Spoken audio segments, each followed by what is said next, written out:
we gotten so addicted to as a country that truly explains why the stock market and economy no longer matches up. Before 2008, the Fed wasn't really pumping too much money into the financial system, roughly around $800 billion, but that number hasn't really changed over the decades. But then when the crash happened, the Fed started to panic, and as the Fed does by controlling monetary policy, slashed interest rates to near zero, and for the first time ever started increasingly pumping and printing more money, where by 2014 that $800 billion has grown to $4.5 trillion.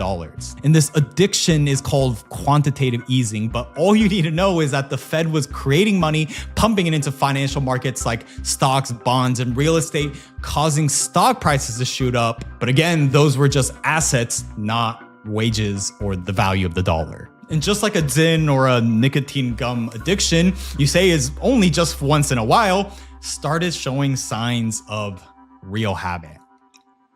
Because a few years later in 2017, when they stopped trying to do this quantitative easing, well, the market started crashing, so they reversed course and brought it back. And once that recent pandemic hit, that $4 trillion now doubled to $9 trillion in 2 years, and it's exactly why stocks have ballooned during this time. And not to mention, with all that money printed, meant inflation hitting the highest in 40 years. But who cares about that?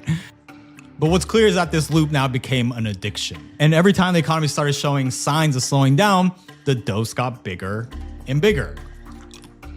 The Fed prints more money, money flows into stocks. The people who own stocks feel richer. Let me take this out. They spend more, that spending shows up in GDP, and politicians call it a strong economy. And just as we're seeing now, it's now something they can't even stop. It's a full-blown addiction because every time they try to pull back, the market drops. And so just like